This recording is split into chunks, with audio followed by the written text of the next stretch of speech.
Hello everyone, मैं फिर से आ चुका एक न्यू एक्सप्लेनेशन वीडियो के साथ। इस वीडियो के अंदर मैं एक्सप्लेन करूंगा बैटल थ्रू द हेवेंस के एक न्यू एपिसोड को। और इस वीडियो के अंदर एक जबरदस्त बैटल होने वाली है, इसलिए वीडियो को बिल्कुल भी मिस मत करना। जैसे कि हमने लास्ट एपिसोड में देखा, टियान जुंजी की बॉडी को सवन रिफाइन करने लगा। दूसरी तरफ आइस रिवर वैली के लोग भी उन्हें ढूंढते हुए वहाँ पर पहुंच जाते हैं। उसके बाद लिटिल फेरी डॉक्टर और अर्थ डिमन पपेट और उनसे में फाइट होने लग गई थी, जिसमें अर्थ डिमन पपेट और लिटिल फेरी डॉक्टर काफी घायल हो चुकी थी। इससे पहले वो फुल पोजिशन बॉडी को लिटिल फेरी डॉक्टर एक्टिवेट करती, उससे पहले वहाँ पर सवन आ चुका था। तो अब आगे इस एपिसोड की शुरुआत में लिटिल फेरी डॉक्टर सवन को देखकर काफी खुश हो चुकी थी। वो सवन से कहते हैं, क्या तुमने टियान जुंजी को बॉडी को डिफाइन कर दिया? अब यह सुनने के साथ ही वो अपने सर को हाँ मिला देता है। इधर लिटिल फेरी डॉक्टर की कंडीशन को देखने के बाद सवन का दिमाग खराब हो चुका था। इसके साथ ही वो कहता है, आज यहाँ पर कोई भी नहीं बच के जाएगा। फिर सीन शिफ्ट हो गई। इधर हम एल्डर सेंग और बाकी लोगों को देखते हैं, जो कि टियान जुंजी को देखने के बाद ही सभी लोग शॉक हो गए थे। तभी एल्डर सेंग कहता है, ये तो डोजुंग एक्सपर्ट है, आखिर इन लोगों के पास डोजुंग एक्सपर्ट कहाँ से आया? इधर हम टियान जुंजी को देखते हैं, जिनका पूरा अपीयरेंस पूरी तरह से चेंज हो चुका था। इसके साथ ही उनका ड्रेस भी पूरी तरह से चेंज हो गया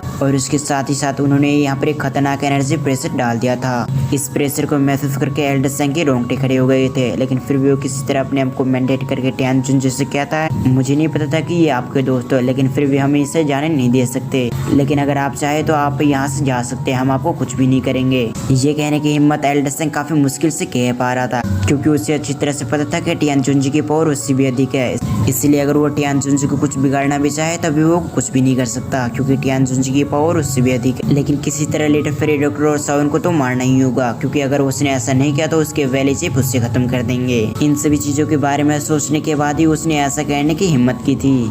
इधर उसकी ऐसी बातें सुनने के बाद टियान जुंजी उससे कहता है, मैं तुम्हारे वैली चिप को नहीं जानता, तो फिर मैं तुम्हारे वैली चिप से क्यों डरूं? टियान जुंजी के इन वर्ड्स को सुनने के साथ ही उन तीनों के एक्सप्रेशन पूरी तरह से चेंज हो गए थे। इसके साथ ही उन्हें काफी गुस्सा आ रहा था। इधर उनके बदलते हुए एक्सप्रेशन को देखकर टियान जुंजी उसे पूरी तरह से इग्नोर कर देते हैं। इसके साथ ही उनसे कहते हैं कि तुम लोग दिखने से काफी खराब व्यक्ति दिख रहे हो, इसके साथ ही मैं भी वैसे ही हूँ। वैसे तो मैं किसी भी मैटर में इतनी जल्दी नहीं पड़ता, लेकिन अगर कोई मेरे दोस्त को हर्ट करे तो मैं उससे बिल्कुल नहीं छोड़ूंगा, और भी कैसे में तुमने मेरे एक दोस्त को हर्ट किया है, इसलिए मैं आज तुम में से किसी को भी नहीं जाने दे सकता।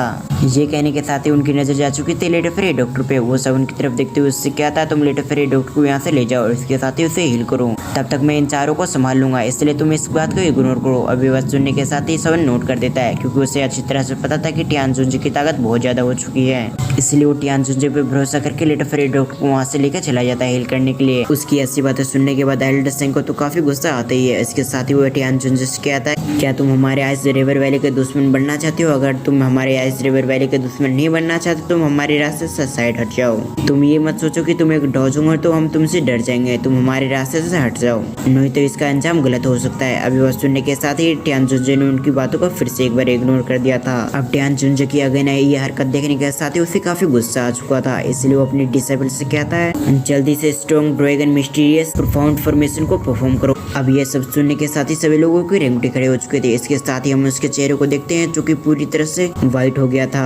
एल्डर सेंग की बात मानकर वो सभी फॉर्मेशन बनाने के लिए तैयार हो गए थे। हम देखते हैं वो सभी अपनी जगह से डिसअपीयर होकर एल्डर सेंग के पीछे आ जाते हैं। इसके साथ ही वो अपने हैंड सेल को जल्दी जल्दी क्रिएट करने लग गए थे। हम देखते हैं उनके हैंड सेल को जल्दी जल्दी बदलते हुए। जैसे जैसे उनकी हैंड सेल बदल रही थी, उसी तरह उसके मुंह से चीख भी निकल रही थी। हम देखते हैं उनके अंदर से एनर्जी को निकलते हुए, जो कि एल्डर सेंग के अंदर जा रही थी। फिर सीन शिफ्ट की तरह एल्डर सेंग को देखते हैं, जिसने अपने ब्लड का इस्तेमाल करते हुए वहाँ पर आइस से बने हुए एक स्नेक को बना लिया था। इसके अंदर से ड्रैगन की थोड़ी बहुत एनर्जी निकल रही थी। इधर टियान जुंजी आइस रिवर वैली की इस फॉर्मेशन को देखने के साथ ही हैरान हो गए थे। फिर सीन शिफ्ट हम इधर एल्डर सेंग को देखते हैं, जिसका चेहरा पूरी तरह से पेन हो चुका था। वो अगेन एक बार कोशिश करते हुए टियान जुंजी से कहते, अगर आप चाहे तो अभी भी आप अपना इरादा बदल सकते हैं, इसके साथ ही आप आइस रिवर वैली के एक वीआईपी गेस्ट बन सकते हैं। उसकी बातों को रिप्लाई देते हुए टियान जुंजी से कहता है, तुम तो अपना बकवास करना बंद करो, चलो मुझ पे हमला करो। इधर टियान जुंजी की ये बात सुनने के साथ ही वो और भी गुस्से में आ चुके थे, इसलिए कहते हैं गो। उसके इतना कहते हैं, हम उस ड्रैगन को देखते हैं, जो कि काफी स्पीड से टियान जुंजी की तरफ शूट हो गई थी। इसके साथ ही वो आसपास की जगह को फ्रीज करते हुए जा रही थी।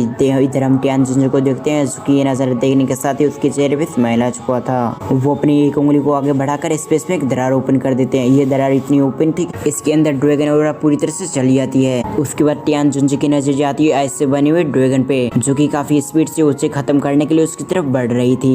ये देखने के बाद टियान जुंजी की स्मेल और भी बड़ी हो चुकी थी। हम टियान जुंजी को देखते हैं जो कि एक बार फिर से स्पेस में वापस दरार कर देते हैं, लेकिन इस बार एक नहीं बल्कि अनोखी स्पेस दरार ओपन होती है। हम देखते हैं काफी तेज से वो ड्रैगन की बॉडी खत्म हो रही थी। टियान जुंजी के पास आने में सफल हो पाती है तो उसकी हेड हम देखते हैं टियान जुंजी काफी आसानी से उसके हेड को भी कंप्रेस कर देती है, यानी कि फोड़ देते हैं। जैसे टियान जुंजी ने इस ड्रैगन को खत्म किया था उससे में हम एल्डर सेंग की हालत को देखते हैं। इसके साथ ही उसके साथी को हालत को देखते हैं जो कि पूरी तरह से लाल हो चुका था चेहरा। इसके साथ ही हम देखते हैं उसकी मुंह से खून भी निकलने लग गया था। इसके अगले पर वो सभी जमीन पे गिर जाते हैं। इसके साथ ही वो अपने खून की उल्टी को साफ करते हुए कहते हैं आखिर इसकी स्ट्रेंथ कैसी है। उन्होंने बिल्कुल भी एक्सपेक्ट नहीं किया था कि उनका ओपोनेंट इतना पावरफुल होगा, एक छोटे से अटैक से उसका पूरा अटैक डिस्ट्रॉय कर देगा। अब अपने ओपोनेंट की ऐसी पावर को देखने के बाद वो लोग इतने बेवकूफ नहीं थे कि वो लोग यहीं पर रुके मरने के लिए। इसलिए एल्डर सेंग की अगली बार आवाज आती है जो कि उन सभी से कहती है हमें यहाँ से निकलना होगा और इसके साथ ही हमें वैली शिप को जाकर इसके बारे में इन्फॉर्म करना होगा। एल्डर सेंग की ये बात सुनने के साथ ही वो सभी काफी खुश हो चुके थे। इसके साथ ही हम देखते हैं वो सभी स्पेस दरार ओपन करने के साथ ही वहाँ से निकलने की कोशिश करते हैं। जैसे सावन ने महसूस किया कि वो लोग यहाँ से एस्केप करने वाले हैं उस समय उसने टियान जुंजी को बोला कि जल्दी से आप इसे रोको। इधर टियान जुंजी को पहले से पता था कि ये लोग ऐसी कोशिश करेंगे, इसलिए वो इसके लिए पूरी तरह से तैयार थे।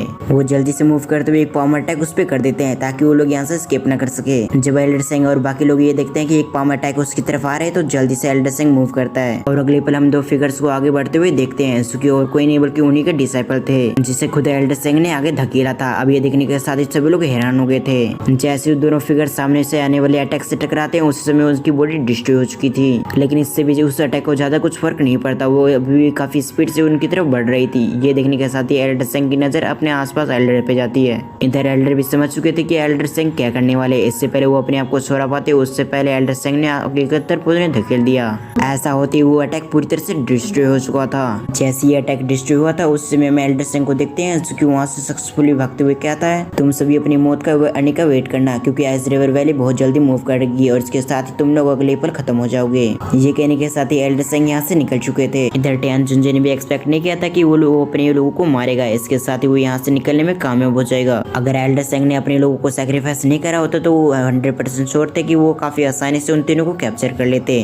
टियान जुंजी एक गहरी सांस लेने के साथ ही कहते हैं ये व्यक्ति सचमुच एक निर्दय है, इसने मेरे हाथों से बचने के लिए अपने लोगों को सैक्रिफाइस कर दिया। सचमुच ये बंदा हेडलेस है। सवेन अभी के समय काफी रिग्रेट फील कर रहा था। इसके साथ ही वो आसमान की तरफ देखता है जहाँ पर अभी के समय टियान जुंजी थे। वो टियान जुंजी से कहते हैं कोई बात नहीं, वो अगली बार यहाँ पर जरूर आएगा, इसके साथ ही हम उसे जरूर खत्म कर देंगे। लेकिन मुझे ऐसा लगता है कि आइस रिवर वैली के चीफ उसे बिल्कुल नहीं छोड़ेगा, वो उसे जरूर मार देगा। इसके साथ ही आप इसके बारे में चिंता ना करें क्योंकि अभी भी आपने इस बॉडी को ऑब्टेन किया है, इसलिए आप अपनी पूरी तरह से कंट्रोल करने में इस वक्त आपको कुछ समय लगेगा। उसके बाद ही आप इस बॉडी को पूरी तरह से कंट्रोल और अपनी पूरी दुई की रिकवर कर पाएंगे। सवन की इन वर्ड को सुनने के साथ ही टियान जुंजी अपने गर्दन को हाँ मिलाते हुए कहता है बिल्कुल। फिर सवन की नजर जाते है लेटर फेरे डॉक्टर पे। वो लेटर फेरे डॉक्टर की तरफ देखते हुए उससे कहता है मैंने टियान जुंजी की बॉडी को तो रिफाइन कर दिया लेकिन अब बारी है तुम्हारी, क्योंकि अब मुझे तुम्हारी वो फुल पोजिशन बॉडी को कंप्रेस करना होगा।